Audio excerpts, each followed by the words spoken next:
Porque no solo de pan vive el hombre, sino de toda palabra que sale de la boca de Dios. Fue una declaración de nuestro Señor Jesús. Y es por esa declaración que nosotros estamos aquí. Porque necesitamos y porque creemos que podemos ser reavivados por intermedio del mensaje del Señor. Por eso, día tras día nos encontramos para leer y meditar en un capítulo de la Biblia. Hoy lo hacemos sobre Juan, capítulo 19. Pero antes vamos a hablar con Dios. Padre nuestro que estás en los cielos, cerramos nuestros ojos para pedirte que abras nuestra mente y corazón para entender tu palabra. Lo pedimos y lo agradecemos en el nombre de Jesús. Amén.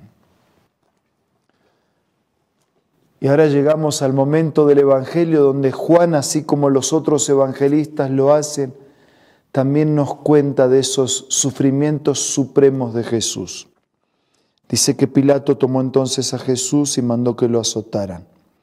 Los soldados le habían tejido una corona de espinas, se la pusieron en la cabeza y lo vistieron con un manto de color púrpura y con burla gritaban: «¡Viva el Rey de los judíos!».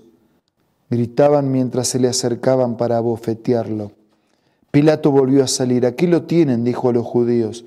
«Lo he sacado para que sepan que no lo encuentro culpable de nada». Cuando salió Jesús llevaba puesto la corona de espina y el manto de color púrpura. «Aquí tienen al hombre», le dijo Pilato. Ese manto que simbolizaba un rey, esa corona que simbolizaba un rey. Tan pronto como lo vieron, los jefes de los sacerdotes, los guardias, gritaron a voz en cuello: «Crucifícalo, crucifícalo». La crucifixión era la peor pena para el peor reo. Esa fue la sentencia injusta para Jesús. «Lleven y crucifíquenlo ustedes», replicó Pilato. «Por mi parte no lo encuentro culpable de nada. Nosotros tenemos una ley, según esta ley debe morir porque se ha hecho pasar por hijo de Dios», insistieron los judíos. Al oír esto, Pilato se atemorizó aún más, así que entró de nuevo en el palacio y le preguntó a Jesús: «¿De dónde eres tú?». Jesús no contestó nada. «¿Te niegas a hablar?», dijo Pilato. «¿No te das cuenta que tengo poder para ponerte en libertad o para mandar que te crucifiquen?». Y Jesús contestó, versículo 11, «No tendrías ningún poder sobre mí si no te hubiera dado de arriba». Estaba diciendo, tranquilo Pilato, no es por ti, no, yo estoy aquí por mi propia voluntad. Tú no estás aquí si Dios no lo hubiese permitido. Así que el poder que tienes es porque Dios lo permitió. Por eso el que me puso en tus manos es culpable de un pecado más grande. Desde entonces Pilato procuraba poner en libertad a Jesús, pero los judíos gritaban desaforadamente: «Si dejas en libertad a este hombre no eres amigo del emperador. Cualquiera que pretende ser rey se hace su enemigo». Al oír esto, Pilato llevó a Jesús hacia afuera, se sentó en el tribunal en un lugar al que llaman el empedrado, que en arameo se dice Gabatá. Era el día de la preparación para la Pascua, era cerca del mediodía. «Aquí tienen a su rey», dijo Pilato a los judíos. «Fuera, fuera, fuera, crucifícalo», insistían. «¿Acaso voy a crucificar a su rey?», replicó Pilato. «No tenemos más rey que el emperador romano», contestaron los jefes de los sacerdotes. ¿Hasta dónde llegaba el odio? Justo ellos aceptar por rey al emperador de los romanos, al emperador romano. Entonces Pilato se lo entregó para que lo crucificaran y los soldados se lo llevaron. Versículo 17 dice que Jesús salió llevando su propia cruz hacia el lugar de la calavera, que en arameo se llama Gólgota. Lo crucificaron y con él dos, uno a cada lado y Jesús en el medio. Hasta la ubicación de Jesús en medio de los dos ladrones había sido profetizada en la Escritura.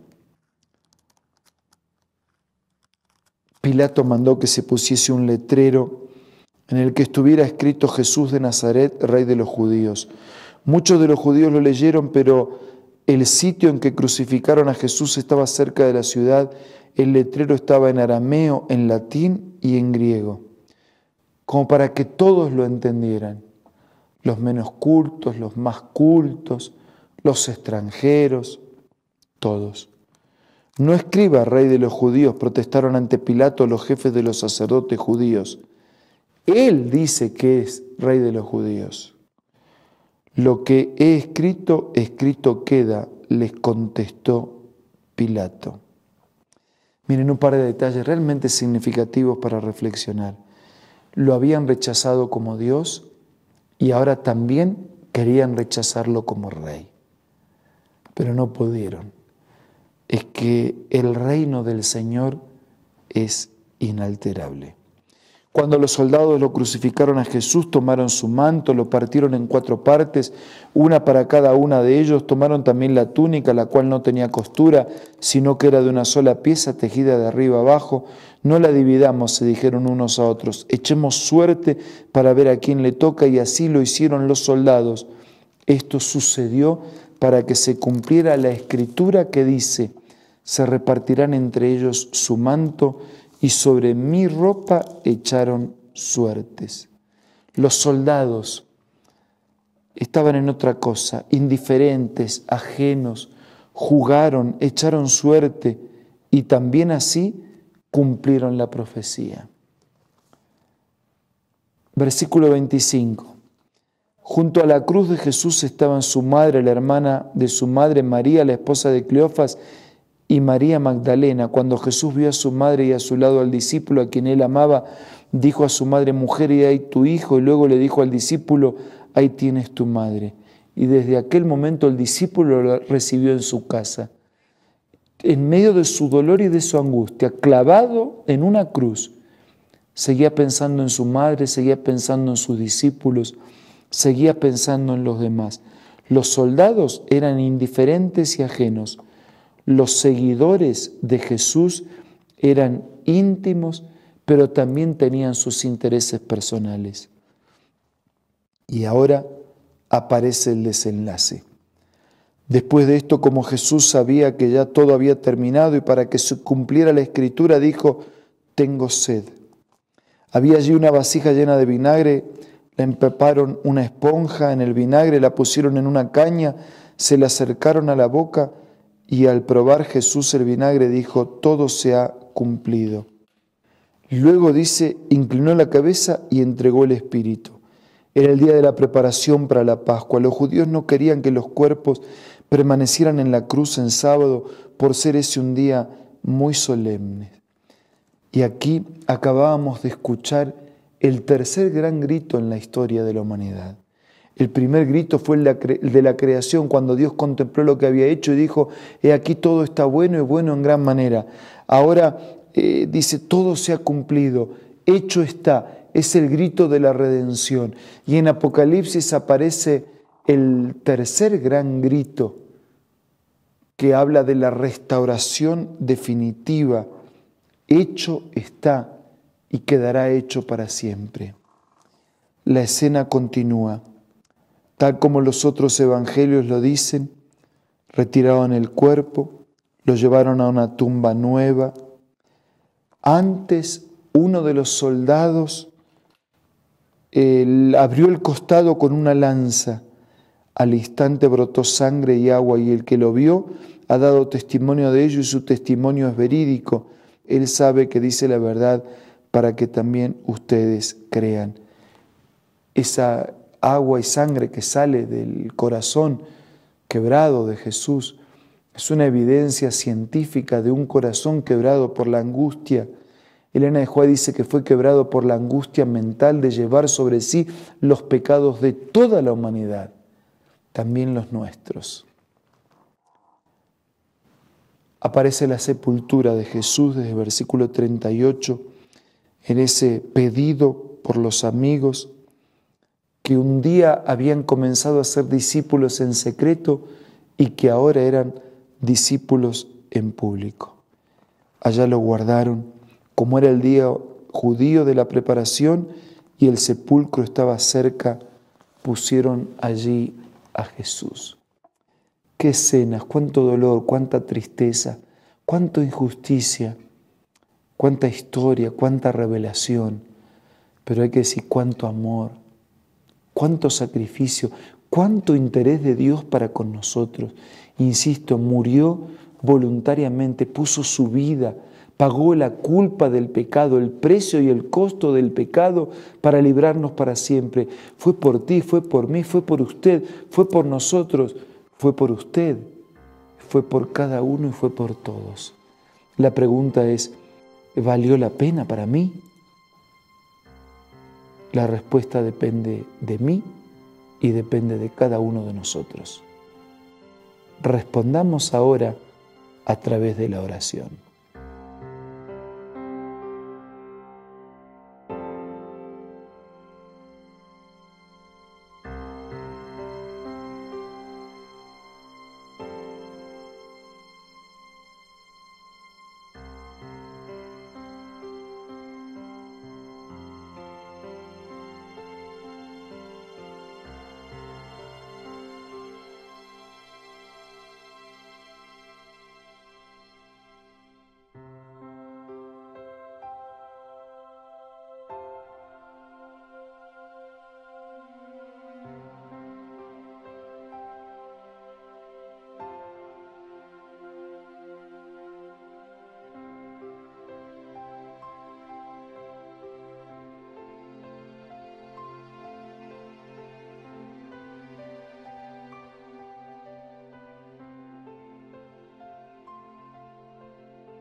Padre nuestro que estás en los cielos, gracias, gracias por el sacrificio, por la entrega de Jesús, por el amor inmenso, porque habló cuando tenía que hablar, calló cuando tenía que callar. Y tiene que valer la pena para mí. Por eso te pido perdón por mis pecados. Y te pido la asistencia de tu Espíritu para ser vencedor y victorioso.